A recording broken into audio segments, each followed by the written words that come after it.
Stop, bro. Stop what's going on.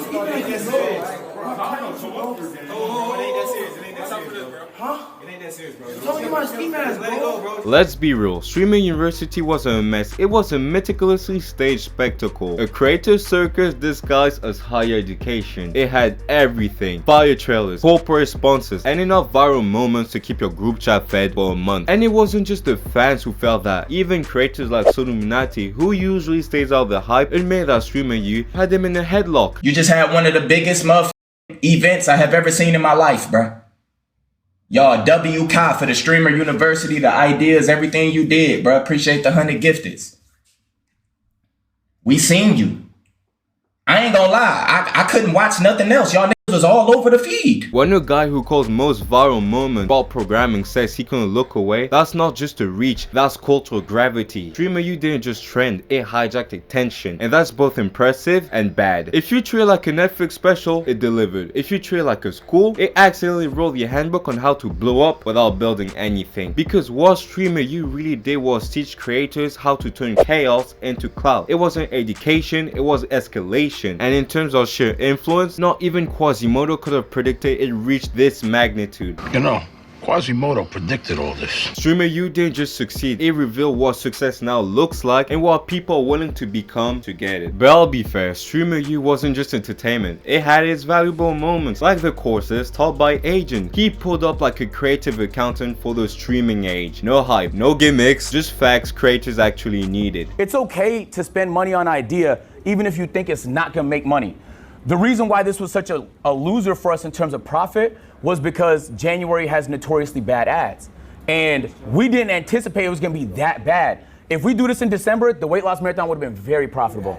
Companies don't pay for a lot of ads in the quarter 1. You wanna win more than you lose, because that's how you stay in business. But if you lose, it's not the end of the world. And I really wanna say, like, now you have 282,000. What's your next big idea? You get what I'm saying?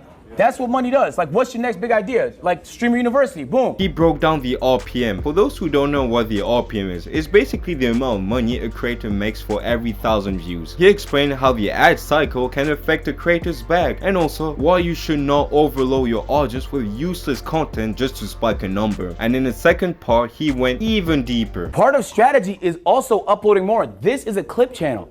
The more I upload, the higher the watch time. TikTok is king. The only reason people don't think this is because you can't make that much money off TikTok, which is true. But you don't need to make that much money off TikTok. You need people to learn who you are on TikTok. He dissected and exposed the behaviors needed to become a great content creator, but also explained the importance of brainstorming and why social media apps aren't just distractions, they are tools you can connect to amplify your growth. It was one of the classes that actually felt like it was building something, not just clips, but careers. Agent was another face of chaos, he was a blueprint. And it's true, what Agent said is information you can find on YouTube, TikTok, Twitch, but being able to ask the question directly, that might have made me consider applying. You come off a class with Kaya, you become a diamond tier gooner. You come off a class with Agent, you might be on the right track to success. Kai also had moments that cut through the madness, like when a student broke down in tears after someone said she wasn't attractive. What happened? So basically just like yesterday, just chilling out, streaming, desktop stream, getting used to everything. People come into my chat, say, hey, this person is saying this and that about you. Didn't like that. Wait, say that. This person what? Was saying like this and that about you. Specifically, they said like, oh, her hair is nappy. Who? Who? I don't want to say Hair? Who? I don't want to say their name. You want to whisper it to me? Instead of using that moment as clickbait, he stepped up, he supported her, he reminded everyone that even in a goon house, people deserve to be treated like people. And some of you might say, he did that because the cameras were on. Which may be true, but let's be honest, some creators wouldn't have flinched, am I right, Jack? There's no Michael here. Michael, do you have your film on that phone too? Plus, he really embraced the role of a dean, had rules to foster a safe environment, he had the place on lock, security was tight. Even when an intruder made it onto campus, Kai handled it. For all the jokes, this man can handle a production, and if I had stayed on this track, Streamer U might have been remembered as the foundation to a healthier industry. But instead, it was a highlight reel for dysfunction. Let's not lie, what actually went viral wasn't the gems from Agent, it wasn't the emotional moments, it was the chaos. And here here's the proof. At the end of Streamer U, Kai handed out awards, and DDG won the MVP award, which seems like a good thing, but this man stirred up half of the chaos. DDG took things to a new level. One of the students played a bruised diss track. Instead of brushing off, he threw hands. That wasn't just chaotic, it was instructional. The lesson: pick a beef, make it personal, and never let the camera stop rolling. The fight doesn't end when it's over, it ends when the replay stops getting clicks. He's the guy that walked away with the award. I know it's most likely because he was the streamer with the most views on his streams, but what does that tell the viewers, the other creators? That value doesn't win, virality does. Be the loudest, wildest, most chaotic one in the room. Like I said in my last video, if you want to watch it, you can click on the file. I highly recommend it. But Streamer U was never a school, it was a content hub cosplaying as Harvard with cloud chasing as core curriculum. And what better way to kick off the mayhem with a room showdown that felt like a DLC boss fight? Because in this clip we got Kai who tries to check Jamal, Speed's younger brother, for mouthing off. Jamal wasn't having it, and he lost it when Kai told him, go call your brother. You disrespected the Watkins, and you think I'm not gonna lay a finger on you? I'm gonna beat your ass. You disrespected my generation? Don't do that shit again. There's gonna be some problems. Cause you get on my ass, still get on stop. I still rise. Count that T. Oh. I still rise. Cause he can get me, and I will still be on your ass. I will hunt you down. Listen, this can go the easy way, or this can go the hard way. Just chill. Hey, just chill. Go get your older brother. Chill. Oh! Chill. Yeah, chill. Oh! He said go get your older brother. He called you little bro. Relax yourself. Oh shit! Oh shit! Get that nigga! That was like pressing the big red button label, do not touch. Instant chaos. And look, I might be wrong, but Jamal clearly hates being known as just Speed's little bro. And yet, let's not lie, without Speed, Jamal's not getting invited to this content Hogwarts. So when Kai said that, he basically told Jamal he was a side character in his own art. That ego bruised fast, and when Jamal grabbed him, Kai vanished like a Brandia after a tweet storm. It was supposed to be authority versus youth, but it turned out into a 5-second meme. It's the kind of moment that teaches students if you can't create value, then create violence. It's basically the content version of Hunger Games. And if you're still watching, that means you understand that this isn't just about streamers, it's about what streamer culture is turning into. If you like content that exposes, mocks internet drama or internet culture and talks about how it affects us, then consider hitting that sub button. Plus, I heard if you do sub, I might be the noob psychologist in the next season of Streamer U. They need a voice of reason, and apparently it has to be me. But you thought that was wild. Streamer U said, why stop at hallway hands when we can have one-on-ones that feel like dating sim side quests? Next up, we've got Duke Dennis turning mentorships into league thirst traps for the unemployed. Maybe. I can knock for you.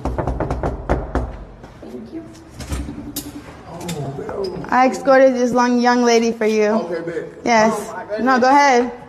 Okay, hold on. Half the time I hear about Duke Dennis, it's always tied to some kind of bedroom lore. Like, are you AMP house or Bezos house member? That's why these weren't lessons. They were foreplay disguised as mentorship for viewers living through a screen. Nothing educational, just tensions, vibe, and enough eye contact that made me consider clearing my browser history. You're not mentoring them, you're turning them into parasocials projections, dressing up voyeurism as mentorship. It's less office hours and more emotional reality TV for the chronically online. And just when you thought Duke's parasocial TED Talk was the peak, Streamer U escalated again with a plot twist that felt like a mid-season final on a reality show. DDG takes student out to a club, Kai finds out. Lights off, screaming, slamming. When they come back on, DDG clutching his eye like he just lost a boxing match in a music video. This was next level content warfare. Nothing real, everything reactive. He stepped into the Dean role like it was a second nature, not to discipline but to dominate the narrative. He did not need to start any fire, he just left matches near gasoline. If content is king, then control chaos is the crown jewel. What do you do when the house party gets out of hand? You make it content, obviously. Let's roll the clip where Kai does his best hall monitor impression.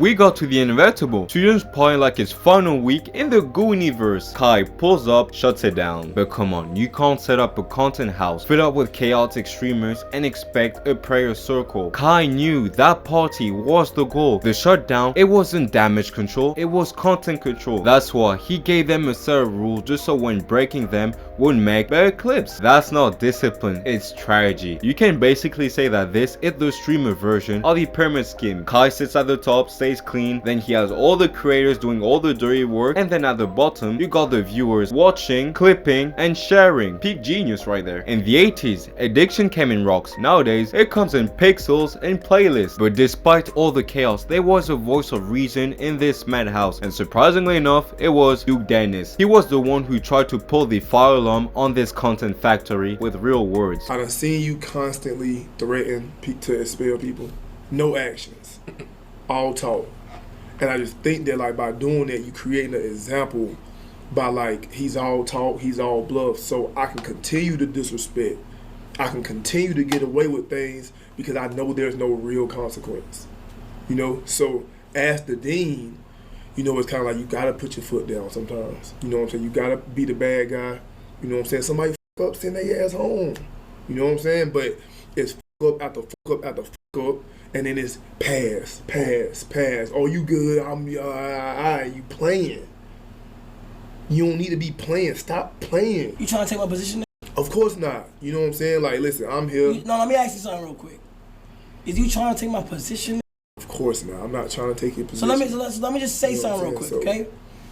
Don't tell me how to run my job. Duke is out there giving advice that will later prove him right, and Kai, he got defensive like Duke was coming for his crown. Are we in the middle age? Even if it was for the cameras, it shows you where the mindset is. The mission isn't focused on organic growth, it's control. It's all designed to keep you glued to the screen like doom scrolling on TikTok at 3 AM. You don't know why you're still watching, but your brain refuses to tap out. Streamer U doesn't just hold your attention, it traps it in a For You page built by chaos engineers. Streamer U didn't implode or burn out, it evolved, maybe mutated, because what starts a viral classroom turned into a carnival of clouds. The robes came off, the syllabus caught fire, and all that was left was a stage where chaos got the front row seat. It stopped pretending to be a school and started revealing itself as a content cult, where overdoing it for the camera wasn't a byproduct, it was the point. The creators weren't just students, they were pawns in a spectacle engineered to trend, not to teach. And this is where we need to get serious, because Streamer U might be over, but its influence isn't. In my last video, some people call me a hater, said it's just content, that it's not that deep. Okay, but here's the thing, neither is music, and yet it changes lives. Why did a generation in the 80s try to look like Tony Montana when snorting their body weight in cocaine? The movie Scarface, that made it so popular to do cocaine. We would be in the clubs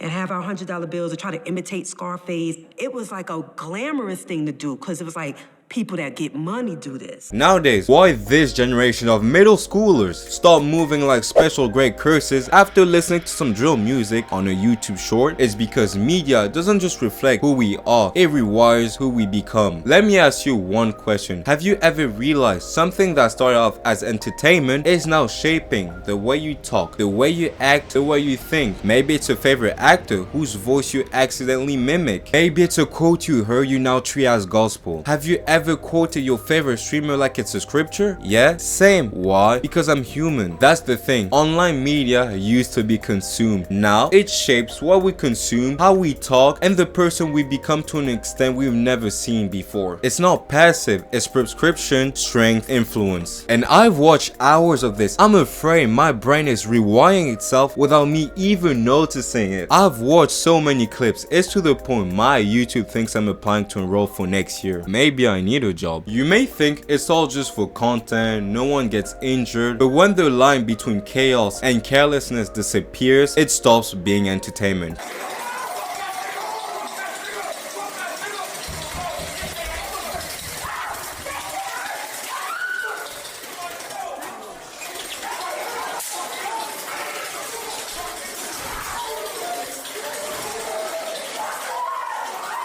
She got shot in her eye? You okay? What is it, water? No, somebody shot me in a hot BB gun. I had a spark laugh on my phone because somebody got hurt. So now I'm on my way to the hospital, and all I'm asking for y'all is to clean. Everybody just clean. Now I have to go on my way to go somewhere. Kai had to shut everything down, rush to the hospital, and could possibly get sued. The gun might have been faked, but the consequences are real. That's what happens when your entire show is built on what's the next wild thing we can do. Eventually, someone crosses the line. Why? Because you never drew a line to begin with. And that's why Streamer University still matters. Not because it taught kids how to grow their channels, but because it handed them the wrong blueprint. Chaos over creativity. Spectacle over substance. You don't need to be Kai Cenat, you just have to act wild long enough to get noticed. That's what Streamer U taught. And here where it gets dangerous. When you're 13, 14, 17, you can't necessarily tell the difference between the personality and the performance. You see someone go viral for chaos and you assume that's the path. They're not just watching, they're taking notes, they are learning. And remember all the fights, goon traps, degeneracy, that is the real curriculum. I still want to add, Streamer U did an incredible job at entertaining people, giving small creators a bigger audience, more visibility. It had some positive points, no one's gonna argue with that. The question isn't should Streamer University exist, but can we offer an alternative path? Because if the only visible path to success is public breakdowns, beef baiting, and degeneracy, don't be surprised if we end up with a generation full of Jack Dohertys and Johnny Somalis. This isn't just content anymore, it's culture, and culture always leaves a mark. So no, I'm not a hater, I'm just someone who sees what the industry could become and refuses to pretend like it's harmless. Because if we want creators to grow, not just go viral, someone has to teach them what the algorithm isn't. Don't be the content, be the creator. But that'll be all for today's video, guys. Streamer University, huge success, but don't underestimate the impact it can have. But if you like the video, don't hesitate to share with a friend, like, let me know what you think in the comment section, what kind of impact Streamer University will have, and if you like that type of content, don't hesitate to sub to the channel. Me, psychologist at Streamer University. We will be there.